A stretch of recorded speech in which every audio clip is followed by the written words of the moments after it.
Bonjour, bienvenue à tous. Aujourd'hui, on se retrouve pour un point sur le travail de lundi dernier et sur le travail qu'il va y avoir à faire aujourd'hui, enfin ce jeudi. On va prendre le contenu du cours. Donc, le contenu du cours, c'était dans le blog de l'EIST, utiliser une animation. L'animation que voici.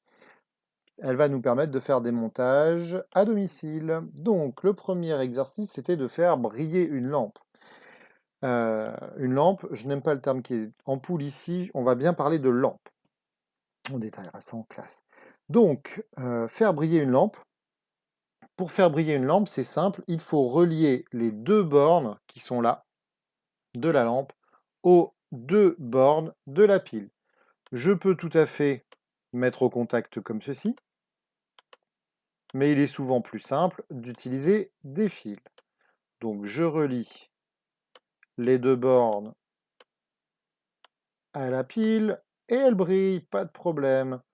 Si je relie les deux bornes de la pile par un fil, donc là, si je pars par exemple du pôle plus et que je touche avec mes deux fils le plot de la lampe, eh bien, on va se retrouver avec une situation particulière qui s'appelle un court-circuit. Et à ce moment-là, on voit qu'il y a un problème pour la pile. Donc, je laisse briller. Ce qui est important, c'est donc de comprendre que tous les éléments de circuit que l'on va pouvoir utiliser ont bien deux points de branchement. Ces deux points de branchement, ça nous permet de poser un terme de vocabulaire important qui est que tout élément de circuit qui a deux points de branchement s'appelle un dipôle. Donc à partir de maintenant, je vais donc parler de dipôle pour tous les éléments de circuit. Donc nos dipôles, on peut les relier et on obtient ce genre de choses que vous deviez représenter sur sur une feuille de papier, prendre en photo et déposer sur le Padlet. On va maintenant voir un petit peu comment on va représenter ça. Pour cela, vous allez avoir dans la notice une fiche technique. Cette fiche technique, elle est là pour vous apprendre un vocabulaire particulier. Ce vocabulaire, c'est celui des symboles normalisés. Donc les symboles normalisés des dipôles électriques usuels. Par exemple, la pile est représentée par ce symbole. Et en fait, l'animation nous propose déjà ce genre de choses. Regardez, si je clique ici, on a déjà les symboles normalisés. Alors, symboles normalisés américains, puisque l'Université de Colorado fait cette animation. Et que en France, on n'utilise pas tout à fait les mêmes symboles. On utilise par exemple, pour la lampe, vous voyez, c'est un rond avec deux traits en diagonale.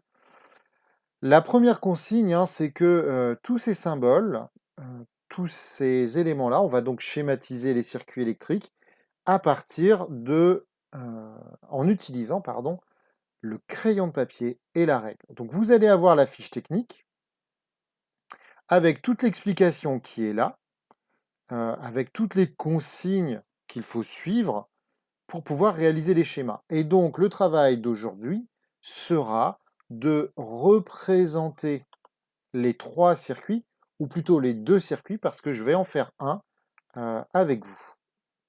Donc, je bascule sur mon logiciel de cours habituel.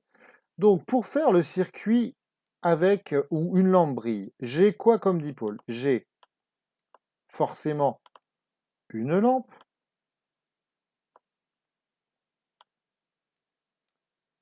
j'ai des fils et j'ai une pile. Donc, une pile, on la représente par une grande barre avec à côté une plus petite, un peu plus épaisse. Donc là, moi, je vais la faire avec deux éléments, l'un à côté de l'autre.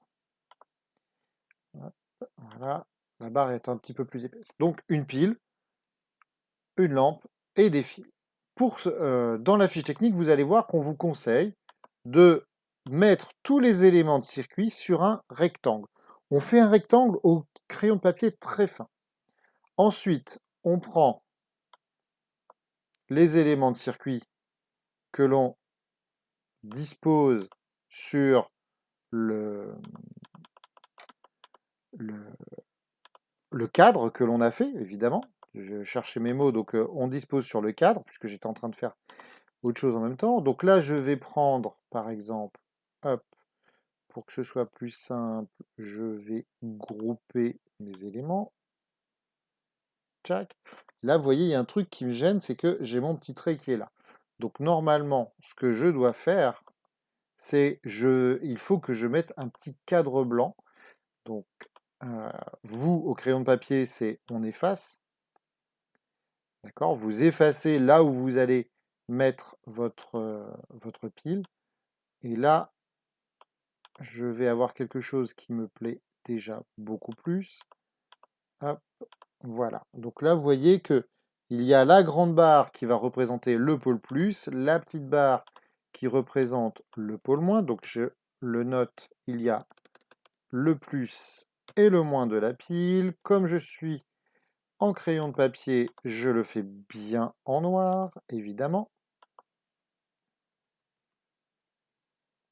Je n'ai pas besoin de ce fil-là, puisque on a alors ce schéma qui représente une pile, un fil, une lampe et un deuxième fil. Ce schéma représente le premier circuit que vous avez déposé sur le Padlet, c'est-à-dire celui où il y a la lampe, les deux fils et la pile. Et la lampe brille. Je n'ai pas besoin de mettre des petits traits pour montrer que la lampe brille. Je sais que dans cette situation, la lampe brille. À partir de maintenant, vous allez avoir dans la notice GPI la fiche technique. Vous pouvez suivre les conseils de cette fiche technique pour représenter les deux autres circuits que vous aviez à faire lundi dernier.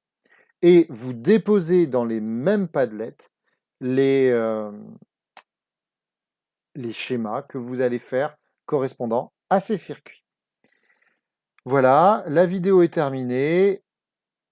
J'attends votre travail. Je vais regarder avec plaisir ce que vous allez me proposer et je vous souhaite une bonne journée.